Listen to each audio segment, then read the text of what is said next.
안녕하십니까. 박이수 공인중개사입니다.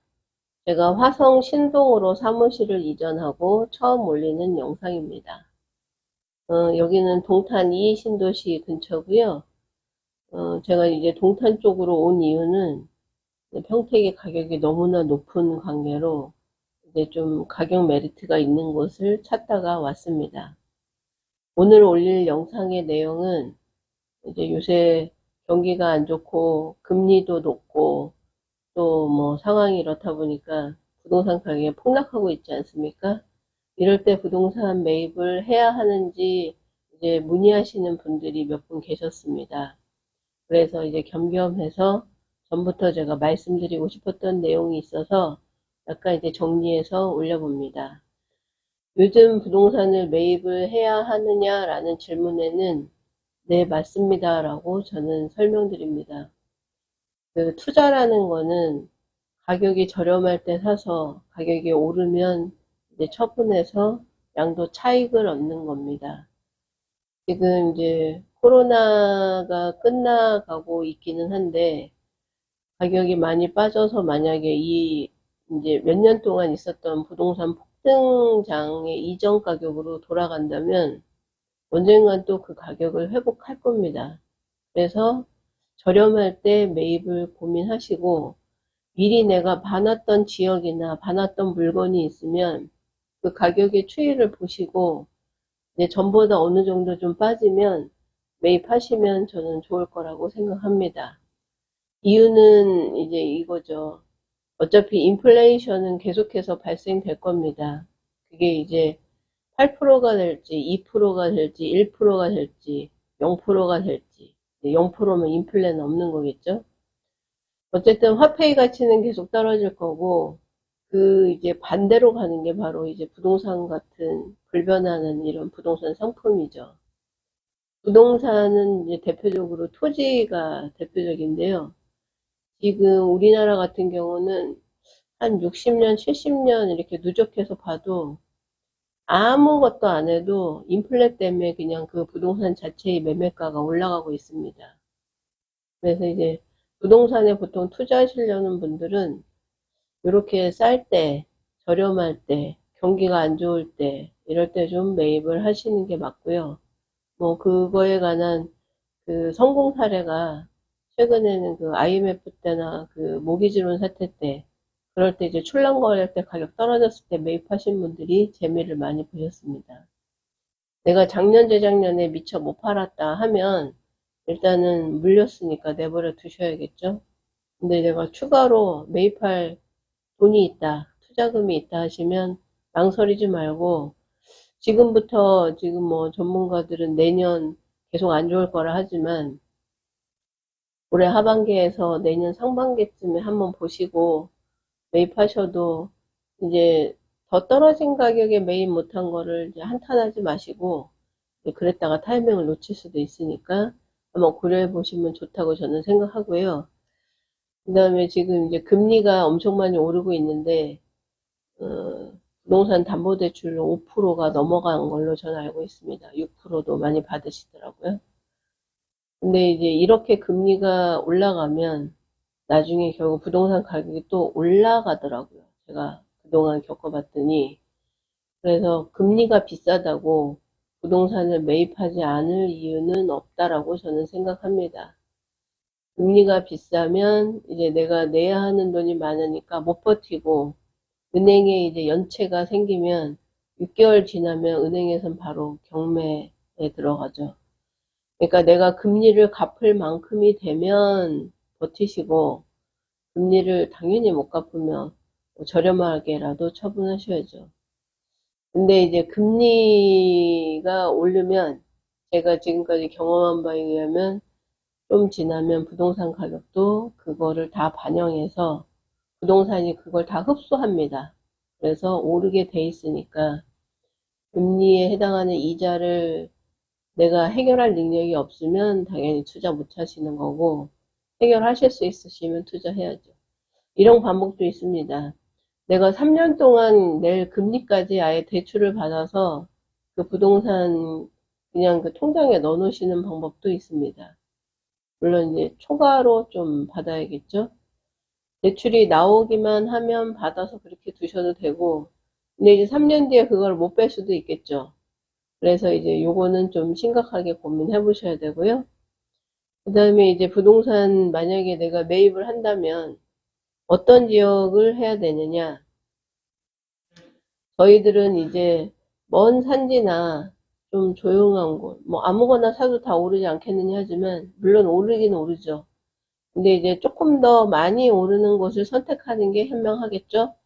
이제 그런 면에서 기반 시설이나 인프라 같은 게 이제 갖춰져 있는 토지가 오르는 폭이 훨씬 빠릅니다. 이유는 이제 그 땅을 선호하는 사람들이 많다는 뜻이죠. 그래서 기왕이면 개발된 지역, 도시 지역, 뭐 신도시, 신도시 후보지, 이렇게 뭐 신도시도 그냥 이렇게 계획만 있는 게 아니라 착공이 들어갔거나 아니면 일부 뭐 1단계나 공구 자체가 어느 정도 들어간 곳, 이렇게 이제 개발이 바로바로 진행되는 곳이 훨씬 낫습니다. 저희가 이제 부동산은 투자를 좀 장기에 한다고 하지만 30년에서 40년을 기다리면 저희 이제 투자하는 분들 자체가 연령대가 좀 있다 보니까 못 기다리고 자기가 먼저 죽을 수도 있습니다.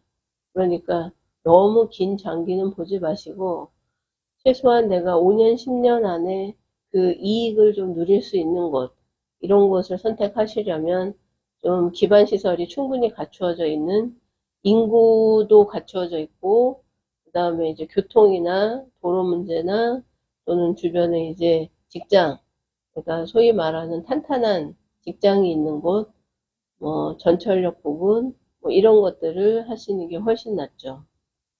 그 다음에 보유기간은 이제 방금도 말씀드렸지만 그 몇 년 전에 그 투기붐이 한참 불었을 때, 부동산 폭등이 일었을 때 이제 저한테 많은 이제 처음으로 이제 부동산 투자 입문을 한 분들이 오셨습니다.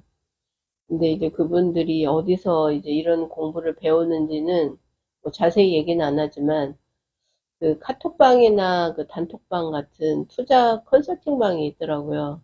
이제 거기서 이제 선생님들 지시하에 자기네가 투자할 종목을 좀 상의하고 하시던데, 너무 단타를 노리고 물건들을 선정을 하는 바람에 아주 최소한의 이익만 받고 파는 거를 제가 몇 번 봤습니다. 그 이제 아파트든 아파트 분양권이든 2년 정도 이제 양도세가 약간 줄어드는 시점이나 뭐 이럴 때까지 좀 가면 그 사람이 한 가져간 거에 한 5배는 벌었는데 뭐 6개월, 1년 뭐 이렇게 파시더라고요. 그러면 손에 쥐는 게 그렇게 많지가 않습니다. 그래서 이제 투자 기간은 저는 부동산이라는 상품을 사기로 했으면 최소한 10년은 보고 판단하시는 게 낫고, 그 사이에 이제 가격이 오른다 할 때 초기에 오르는 것보다 마지막에 이제 힘 받아서 오를 때 훨씬 많이 오르거든요. 그러니까 막 인구가 들어차는 신도시 지역에 내가 투자를 했으면 인구가 풀로 찰 때가 가장 빠르게 오릅니다. 그래서 그런 시점을 너무 이제 마음이 조급하다 보니까 조금만 오르면 파시는데, 그러지 말고 느긋하게 10년을 가져가시는 게 낫다. 왜냐하면 이게 막 샀다 팔았다 하는 주식 같은 게 아니고 그 어쨌든 현물이다 보니까 사이클이 좀 깁니다. 왜냐면 그러기 때문에 장기로 가져가시는 게 훨씬 안전하고 많이 번다. 그래서 너무 보유기간을 짧게 가져가시면 생각외로 남는 게 하나도 없습니다. 왜냐하면 수수료 깨지죠. 세금 다 내야죠. 세금 좀 비싸요. 단타, 우리나라는 단타를 못하게 해놔갖고 1년 이내 팔면 토지 같은 경우도 50% 세금을 내니까 그렇게 하지 마시고, 아파트는 훨씬 더 많이 내죠.